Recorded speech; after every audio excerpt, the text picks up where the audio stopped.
கண்டென்ட்ல பார்க்க போற கண்டென்ட் 6 மணிக்கு மேல இந்த கோயிலுக்குள்ள இருந்தா மனுஷங்கெல்லாம் கல்லா மாறிடுவாங்களா?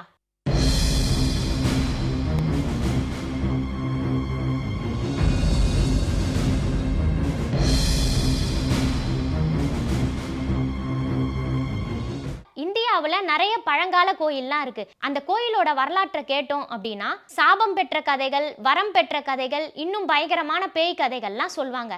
அதே மாதிரி ஒரு சாபம் பெற்ற கோயிலை பத்தி தான் இப்ப நம்ம பார்க்க போறோம். ராஜஸ்தான்ல கிராடு அப்படின்ற ஒரு கோயில் அமைஞ்சிருக்கு. இந்த கோவில்ல 6 மணிக்கு மேல மனுஷங்க ஸ்டே பண்ணா அவங்க கல்லா மாறிடுவாங்களாம். அந்த கதையை தான் இப்போ நம்ம பார்க்க போகிறோம். 12th செஞ்சுரியில் சோமேஸ்வரர் அப்படின்னு சொல்லிட்டு ஒரு மன்னர் இந்த பகுதியை ஆட்சி பண்ணிட்டு வராரு. அப்போ அந்நிய படையெடுப்புகளால் இந்த இடம் ரொம்பவே நாசமாயிடுது. இந்த இடம் மறுபடியும் செழிக்கிறதுக்கு இவர் ஒரு துறவியை வர வைக்கிறாரு. அந்த துறவி கிட்ட சொல்கிறாரு, இந்த இடம் மறுபடியும் செழிக்கணும், பழைய மாதிரி அழகாக மாறணும், அதனால் நீங்கள் ஒரு சிறப்பு பூஜை பண்ணிட்டு போங்க அப்படின்னு சொல்கிறாரு. அந்த துறவி ஒரு சீடரோட சிறப்பு பூஜைகள்லாம் பண்ணி முடிச்சுட்டு அந்த சீடரை இந்த இடத்துல இருக்க சொல்றாரு. மறுபடியும் இந்த இடம் அழகா மாறுற வரைக்கும் நீ இங்க தான் இருக்கணும் அப்படின்னு அந்த சீடர் கிட்ட சொல்லிட்டு அந்த துறவி போயிடுறாரு. அந்த சீடரும் இந்த கிராமத்திலே ஸ்டே பண்றாரு. கொஞ்ச நாள்லயே இந்த இடம் திரும்பவும் ரொம்ப அழகா செழிப்பா மாறிடுச்சான். ஆனா அந்த சீடருக்கு ரொம்ப முடியாம ஆயிடுது. அப்போ இந்த ஊர் மக்கள் யாருமே அந்த சீடரை பாத்துக்கல.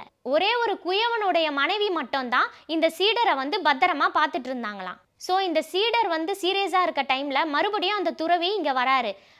இந்த நாட்டு மக்களெல்லாம் சபிக்கிறாரு. நீங்க என்னோட சீடனை பார்த்துக்கவே இல்லை, அதனால உங்களுக்குலாம் நான் ஒரு சாபம் கொடுக்குறேன் அப்படின்னு சொல்லிட்டு அந்த குயவனுடைய மனைவியை மட்டும் நீ 6 மணிக்குள்ள வேற ஒரு இடத்துக்கு போயிடு, நான் இந்த இடத்துக்கு சாபம் கொடுக்க போறேன், அதாவது என்னோட சீடனை பார்த்துக்காத இந்த மக்கள் எல்லாருமே கல்லா மாற போறாங்க அப்படின்னு சொல்றாரு. குயவனோட மனைவி கிட்ட நீ வேற இடத்துக்கு சீக்கிரமா போ அப்படின்னு சொல்லும் பொழுது நீ திரும்பி மட்டும் பாத்துறாத, திரும்பி பார்த்தீனா நீ கல்லா மாறிடுவ அப்படின்னு சொல்லி அனுப்புறாரு. அதே மாதிரி சாபமும் கொடுத்துடுறாரு. 6 மணிக்கு மேல குயவனுடைய மனைவி வேற ஒரு இடத்துக்கு போறாங்க. அவங்க என்ன நினைக்கிறாங்க அப்படின்னா இந்த துறவி விட்ட சாபம் உண்மையா அப்படின்னு சொல்லிட்டு திரும்பி பார்த்துறாங்க.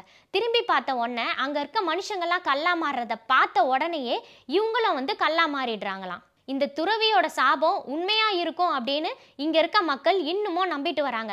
அதனால தான் இந்த கோயில்ல 6 மணிக்கு மேல யாருமே ஸ்டே பண்றது இல்லையா. இதே மாதிரி ஒரு டிஃப்ரெண்டான கண்டென்ட்டோட அடுத்த கண்டென்ட்ல நான் உங்களை சந்திக்கிறேன்.